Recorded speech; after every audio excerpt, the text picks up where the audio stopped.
pour devenir astronaute, Thomas Pesquet a dû faire de grandes concessions dans sa vie, notamment oublier le train-train quotidien d'une vie de famille. L'astronaute, qui fait particulièrement attention à être en forme, a expliqué à Hugo Décrypte pourquoi il ne pouvait pas avoir de carie pour exercer. Si est un métier dont tout le monde rêve en étant enfant, partir toucher les étoiles. Pour Thomas Pesquet, si est un rêve qui est devenu réalité lorsqu'il est devenu astronaute. D'ailleurs, il n'est pas n'importe qui. Si est le 10e Français à s'être rendu dans l'espace.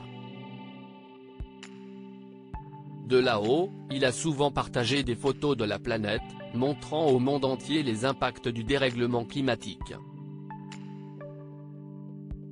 Sa vie et son parcours, il les raconte dans son premier livre intitulé Ma vie sans gravité. L'astronaute raconte page après page, les désagréments qu'engendre un métier aussi passionnant. Pour lui, ce qui est compliqué par exemple, si est de se réhabituer à la vie sur Terre après plusieurs mois en apesanteur.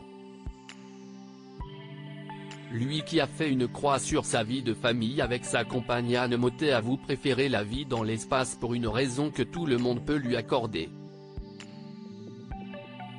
La vie était intense, mais au final plus simple. Avec des priorités claires, des moyens de communication limités, des interlocuteurs contrôlés.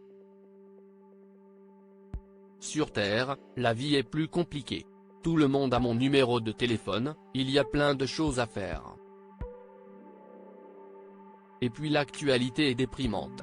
Ces 6 mois de parenthèse dans l'espace, c'était précieux pour ça aussi, expliquait-il à la Tribune.